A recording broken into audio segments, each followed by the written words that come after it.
In the name of my health and yours, Holmes, stop smoking so much. There is more fog in our apartment than in the street. You are right, Watson, but this evening is never ending, and I have nothing to do but make smoke rings. A more amusing pastime would suit better, but my doctor is against it.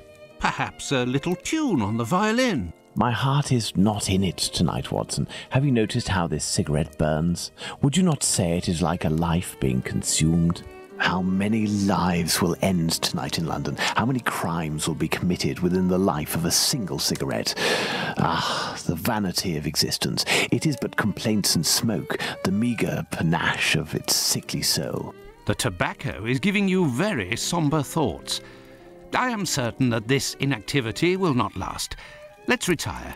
You'll be in better humour tomorrow. Reason speaks. Let's to bed.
Come this way, my lovely.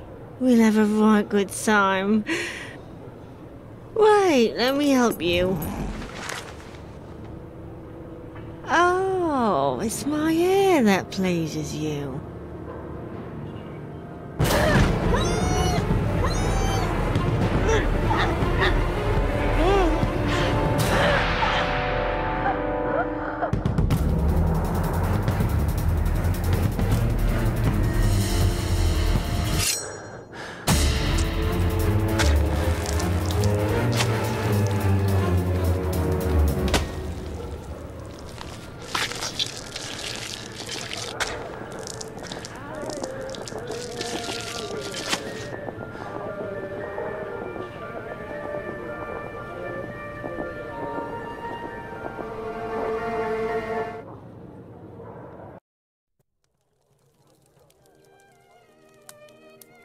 The news is as dark as the sky, Holmes.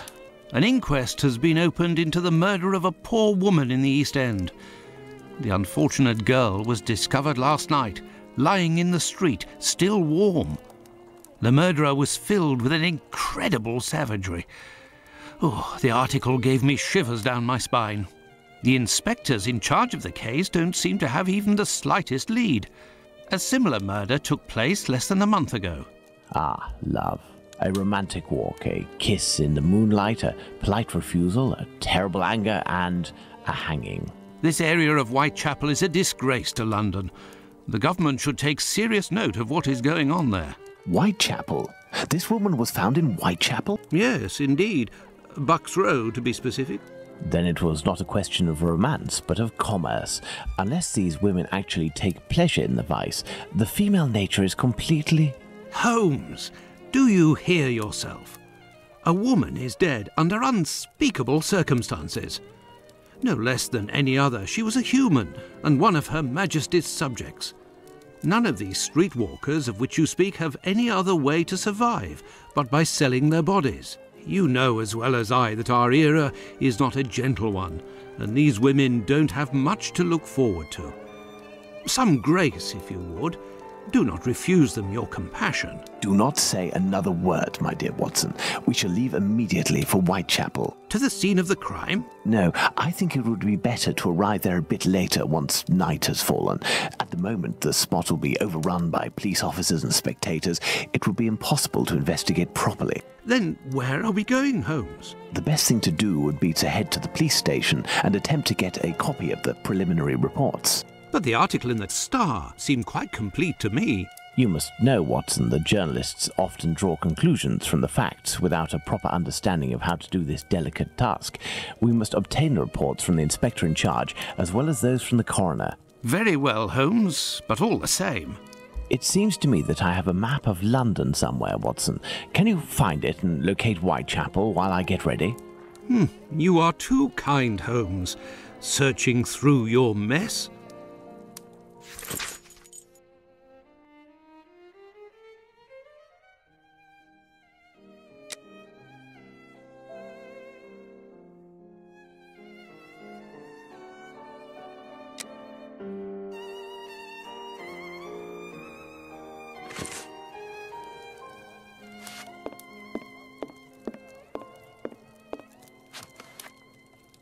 A map of London, at last. Let's see. The district of Whitechapel.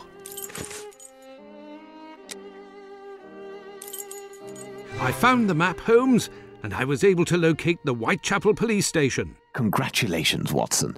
Come, the game is afoot. You can read the article to me on the way. We have arrived, Watson, in Whitechapel. Not very bright, and what cold!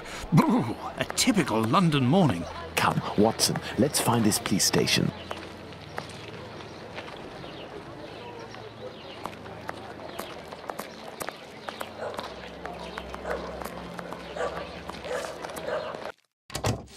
Well, this station isn't very well kept, I say. It's a local outpost, Watson. The daily tasks that confront these constables are not the easiest, and they are poorly paid. Her Majesty Queen Victoria. What would she think of this mess? This police station is like a laundry. What a scandal.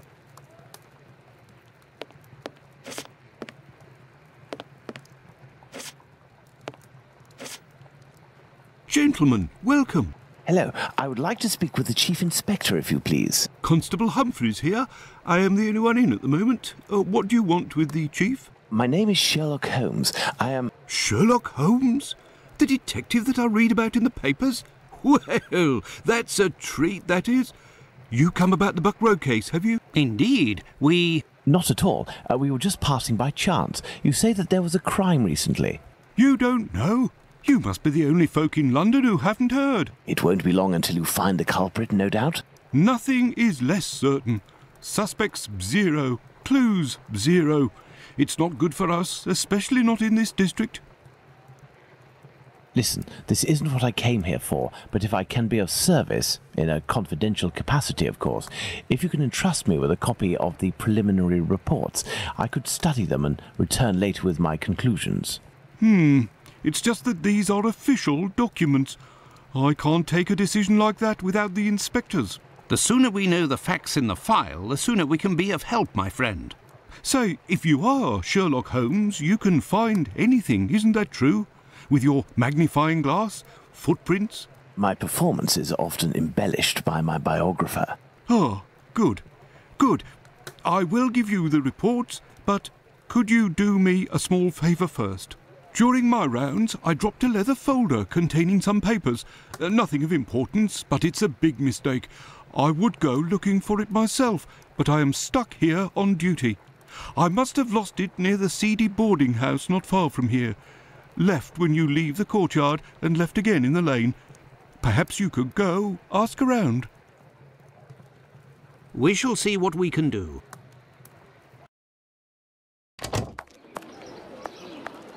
Are we going to go look for these documents? Why not? It'll give us an occasion to take a tour of the district, Watson.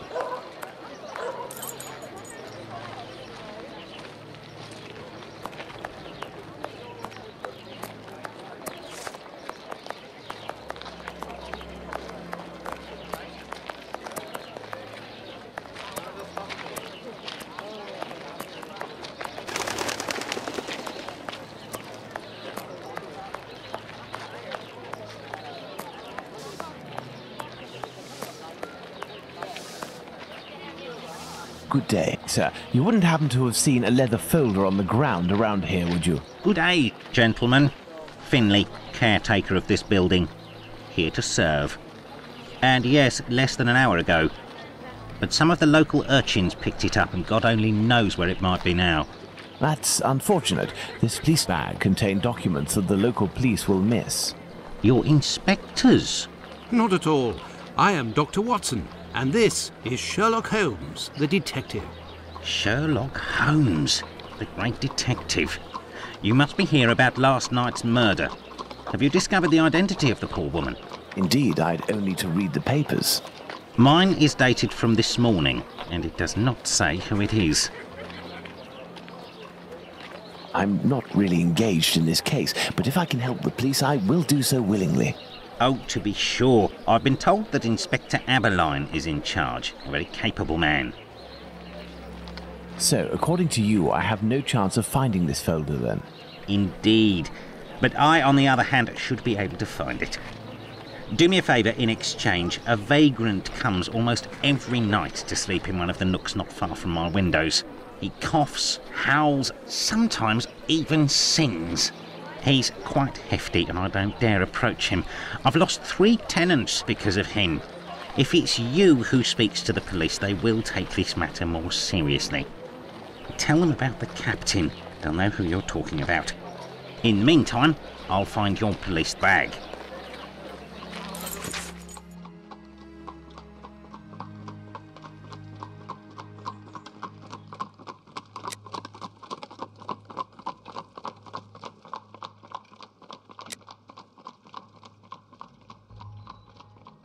Let's go to the police station.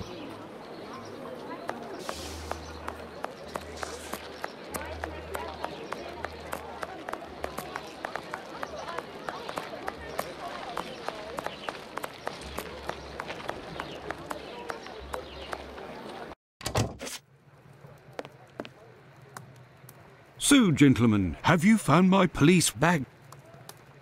Not quite yet. Do you know a vagrant who goes by the name of the Captain? Captain? Yes, an old sailor, strong as a Turk and tattooed from head to toe. The drink has turned him into a derelict. He appears to be causing some problems for the caretaker of the building at the end of the street. What do you want us to do? Every night, stairwells, halls and porches become public dormitories, and people don't only come to sleep. I believe this man has a niece who puts him up sometimes. Her lodgings are in Commercial Street, right after the alley with the boarding house. You won't forget my folder, will you?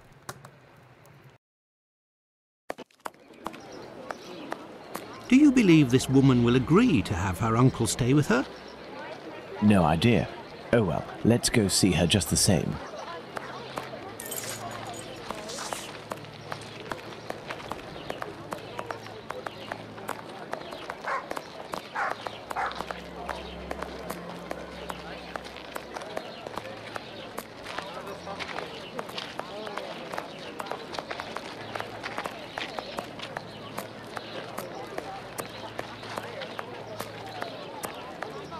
There. This is where the niece of the captain must live. Good day, miss. Would you happen to be the niece of the man known as the captain? Oh, yes, that would be me. What has he done this time? He isn't... Oh, my God. I'm on my way. Miss, we have come to ask if you could have your uncle come live with you. He sleeps under the windows of a boarding house, causes the caretaker no end of problems. I know. I've lodged him for a while, and he was the same here. My landlord made me kick him out. I'm ashamed, you know. I never should have, given the state of his health. He coughs day and night. There might be a way to calm his cough. I am a doctor. I could examine him. He went to see a doctor at the clinic. But the medicine costs too much. I can hardly pay my rent. We will see to it. Where might your uncle be found? I don't know. He must be in the vicinity, but I don't know exactly where. We will find him. Holmes, this is serious. Find an alcoholic in Whitechapel? A needle in a haystack would be easier. Come, dear doctor, let's trust to our lucky star. Moreover, we also have our informers, remember? Are you referring to those brats to whom you are always giving charity? Exactly, my secret police. Some of them must surely roam in this area. It suffices to find them.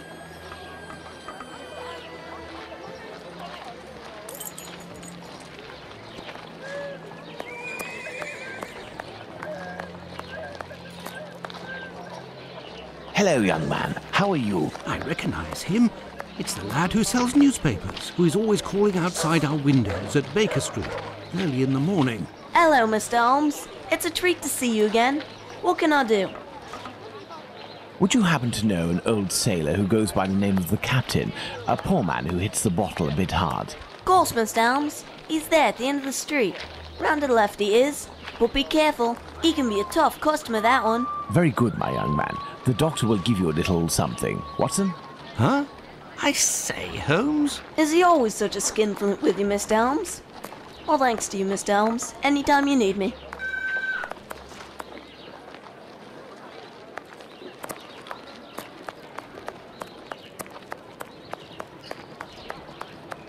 I can hear someone coughing more than is natural, Holmes. Yes, Watson. The poor man cannot be too far away.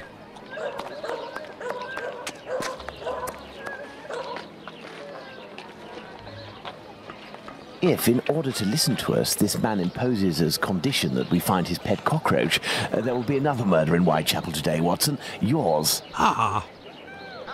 He is in a critical state, Holmes. He has barely a month left. Is there a way, dear doctor, to ensure that this last month passes in silence? Really, Holmes, sometimes you... Oh, really? I will make note of some medicine to get immediately that will relieve his pain. Very well. I will locate an apothecary or a clinic.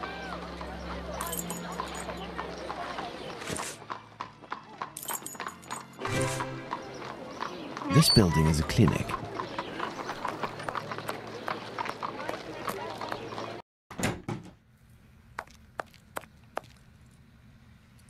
Good day, sir. Dr. Gibbons. You aren't from around these parts? Indeed, Doctor. It is for someone from your neighbourhood that I am here, though. His doctor asked that I acquire some medicine on his behalf. I have the note here. Dr. Watson? Not from round here neither. This medication is quite dear. Certain documents are necessary to obtain them for free. I don't have it. You'll have to accept my spare change. Will it be enough? Enough to relieve your patient for a month. Would you like me to make this prescription available after that time? According to Dr. Watson, that won't be necessary. The possibility of a recovery? A definitive one, yes. There, sir. Thank you. It's rather quiet here. An unusual chain of events. The majority of the people hereabouts went out last night to see the great fire at the warehouse. The patients that I was minding and my staff were no exception. The former were dramatically healed, and the latter ended up sick.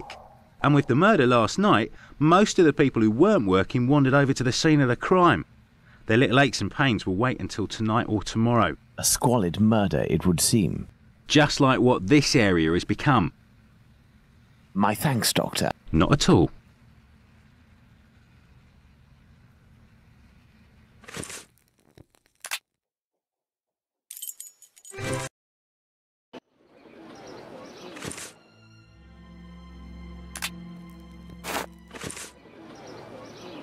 Here is the medication, Watson. Is our man movable? He should be able to stand in a few minutes and will no longer be suffering from his cough before long. Consider the affair resolved. Accompany him to his niece's while I return to the boarding house, and then join me at the police station. Let's return to the boarding house.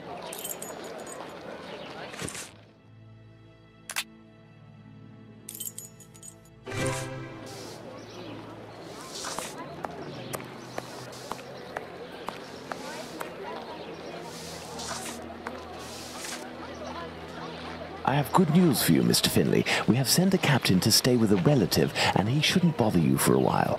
I also have some good news. I have your police bag. Thank you. I bid you good day. Oh, it was nothing. Tell me, one of my wife's friends lost... Another day, Finlay. Another day. Let's go to the police station.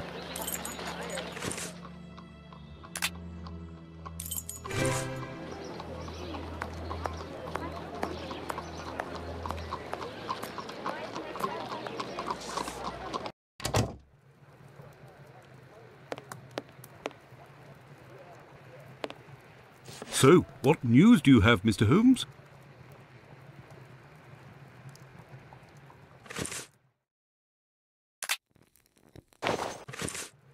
Are you sure it's the police bag that you lost? Yes, but someone attempted to force it open. They didn't succeed, but now the lock is stuck.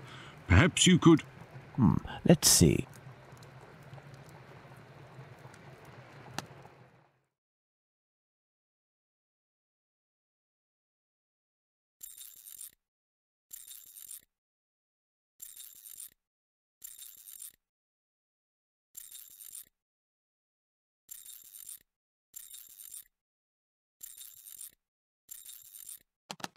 All done. A big thank you, Mr. Holmes. Think nothing of it, my friend.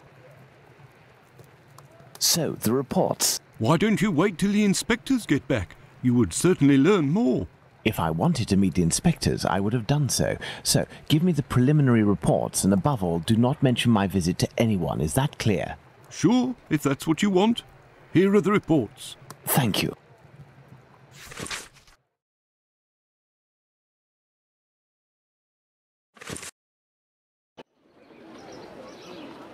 Have you obtained the preliminary reports? Yes, we'll read them on the go. Let's to the scene of the crime at Bucks Row, Watson.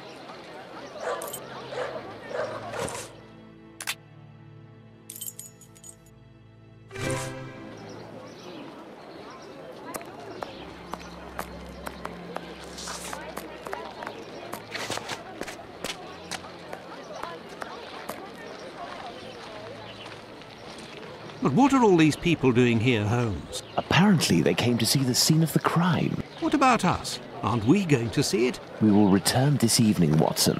The circumstances should be ideal for carrying out our little experiments. Well, Watson, we are at the scene of the Polly Nichols murder. Imagine the victim lying at the spot where she was found and try to discern all of the clues we can. Watson, you are a writer. I am therefore entrusting you with our deduction board.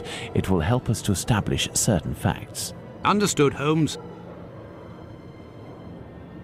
No signs of blood. No marks on the ground. The ground is muddy. Let's look at this poor woman more closely. There's a bruise on the left cheek. The tongue is swollen. There is a bruise at the level of the right maxilla. The throat was slit from left to right. There are 2 incisions. A small pool of blood, 6 inches in diameter.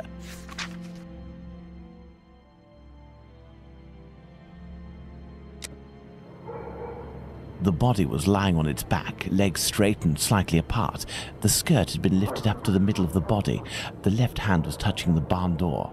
The body was still warm. Let's reread the preliminary report for the details on the wounds inflicted upon this poor woman. There is a black bonnet near the left hand.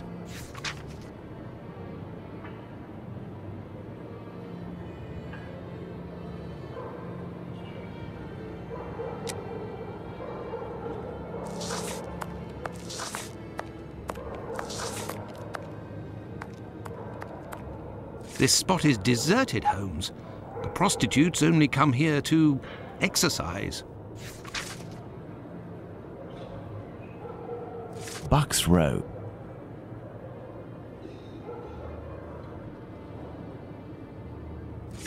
There is only one streetlight lit on this street, Watson, and this spot is particularly poorly lit. Well, Watson, we have found all of the possible clues, I think. We will now attempt to recreate the scene of the murder. Come closer, Watson. I have to make you up. You are joking, Holmes?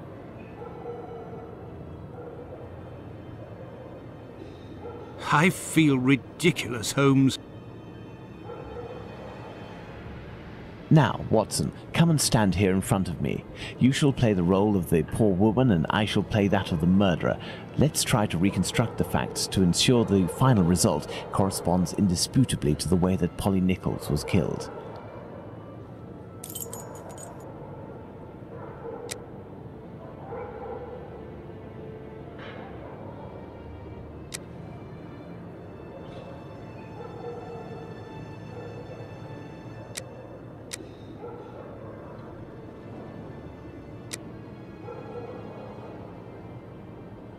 Yes, it's quite possible the events occurred like this.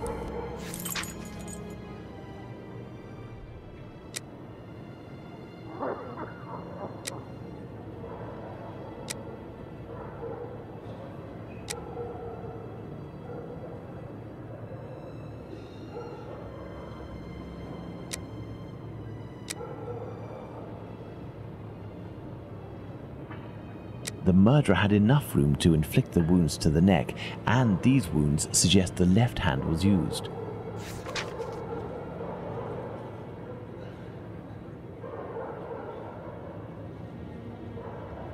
My dear Watson, now that we have found all of our clues, nothing remains but to subject them to our most likely hypotheses in order to deduce the facts.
The victim was most probably dead before being laid down.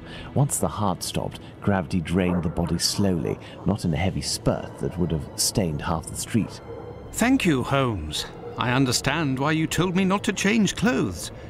Do you realize that our behavior didn't alarm anyone? The victim's ordeal was even more discreet. By acting in silence, we have confirmed something. The crime definitely took place here. The victim and her murderer were able to come here without making any noise, and afterwards the murder took place without the slightest cry being uttered. Come, Watson, let's go home. We have spent far too long in this sinister alley. And so, my dear Watson, the day and night which we passed in Whitechapel were enlightening, weren't they? An adventure that I most certainly will never relate. To be in the skin of that poor woman. I prefer not to speak of it further. But have we really learned anything about the murderer? Obviously a man, given the necessary strength. We have little to go on, at least no more than the police. But in my opinion, Inspector Aberline has a trick or two up his sleeve. No, I want to talk about the facts and what we can draw from them. We know where the crime was committed and under what conditions. I would like to ask you about the possible motives for the crime. According to you, Watson, what could have pushed the murderer to act in such a way?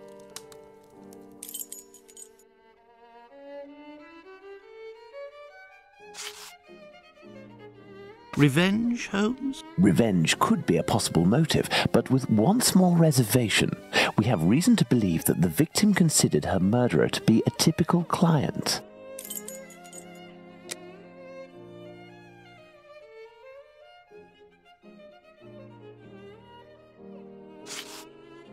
A personal drama. Love can certainly lead to many a drama, but we have to consider the fact that the victim didn't know her attacker.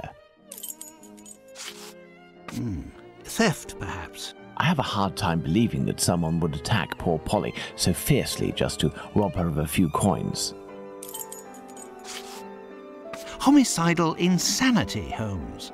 It is indubitable that the man who did this to Polly Nichols is not of his full senses. Black magic? I'm not terribly interested in the occult or black magic. Let's give the benefit of the doubt to this motive. Elementary.